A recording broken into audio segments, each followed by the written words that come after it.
Welcome, I am Joe the Psychologist, and this is a horror Fiend drive-in theater movies that me up double feature. It's true, Montel. It's a tiny little planet called B612. I leave it sometimes and travel all over the universe.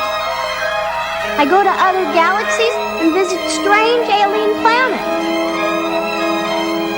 I zoom right through things like meteor showers and skim over black holes.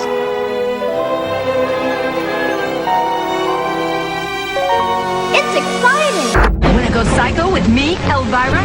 Here at the Bates Motel?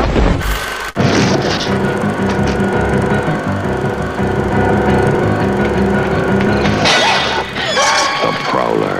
Can you identify who it was that frightened you, man? I'll try.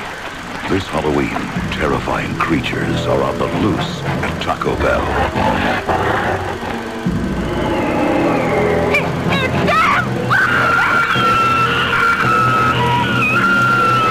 Wanted goosebumps.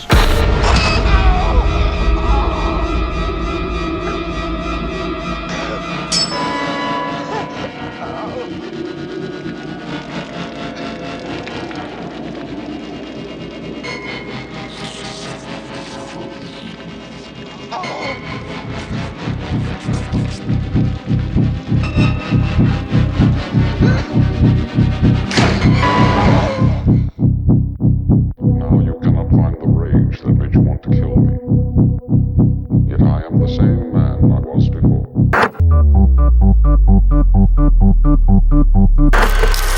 The king of cult, Roger Corman, a trailblazer in independent filmmaking, would produce one of cinema's most outlandish and fear-inducing films, Galaxy of Terror, aka Mind Warp, an Infinity of Terror as it was originally titled. Directed by Bruce D. Clark, this film would mark the end of the New World era for Mr. Corman. If horrific worms, hysteria, and B-movie vibes is your bag, you'll feel right at home aboard the ill-fated quest. Taking inspiration from Ridley Scott's 1979 classic Alien, Galaxy of Terrors, spectacular set design and bizarre visual effects were the brainchild of a young James Cameron, who would later ramp up the influential production with his own film, Aliens. A young Bill Paxton would be hired by Cameron as a set dresser, simultaneously predating his acting career.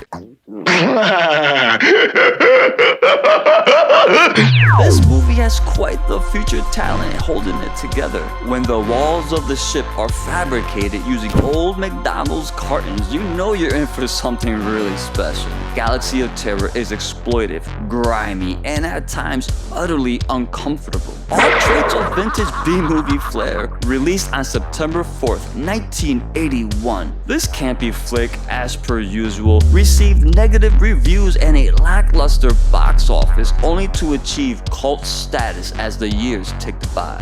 A film which was birthed as a blatant alien ripoff, ultimately would be remembered as a highly influential and important piece of American cinema. A gratuitous sci-fi horror guilty pleasure that can never be replicated today.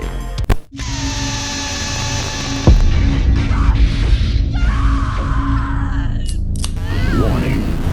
Warning. Warning.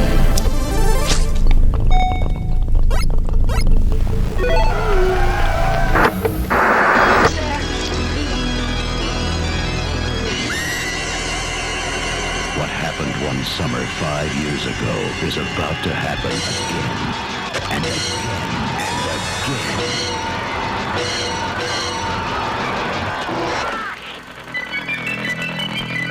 The Burning. This is Dr. Lopez, the psychologist on this mission. This transmission is being sent from the spaceship Quest.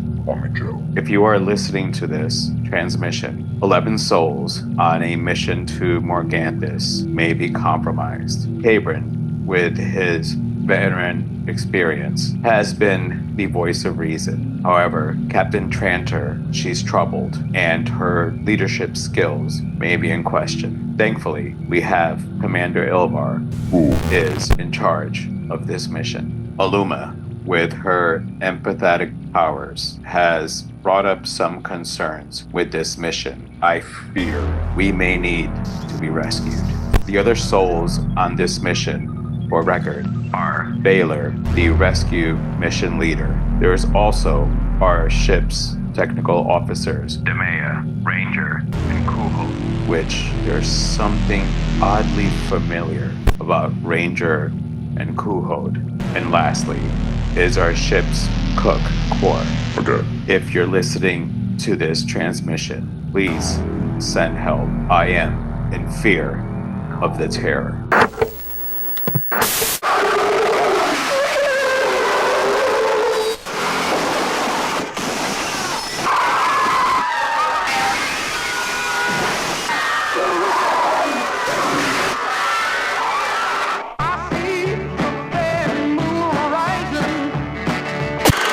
On a distant planet of Morganthus, the remnants of a slaughtered crew introduces shock-starved audiences to the infamous world of Galaxy of Terror. One final death as a mysterious creature executed and bestowed those that paved the way before the doomed crew on planet Xerxes. The planet master, an odd being with its features concealed in a strange aura of light, orders his militant in command to lead a rescue mission to the planet Morganthus aboard the spaceship Quest.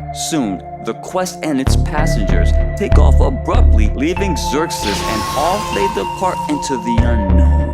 The film then dissolves into a bleak cesspool of betrayal, paranoia, and insanity.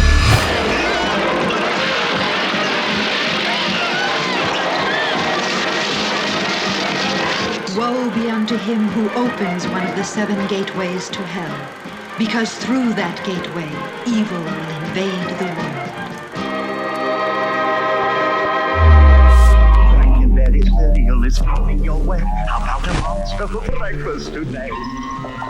Want a hanky, Frankie? Thanks. And how about some wonderful Frankenberry cereal with oodles and poodles, strawberry-flavored marshmallows. And Frankenberry is part of this good, nutritious breakfast. Here comes Count Chocula. Wish you could stay. How about a monster for breakfast today?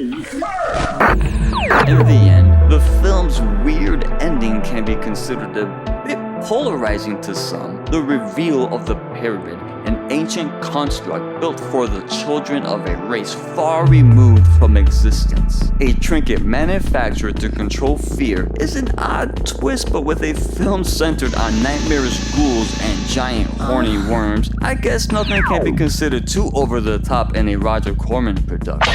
The Master's revelation can also be a bit much as it delves far deeper into the comic book camp impression. The dark, grotesque aesthetic is quite the contrast against the cartoony nature of the whimsical and goofy climax. If you desire for something bombastic and dire, devoid of all sense of realism and logic, dare step into the preposterous and unconventional world of Galaxy of Terror. Fear is only the beginning. Fuck out of here. Starting liftoff procedures, all systems on standby. Over. Over. Commander, this is a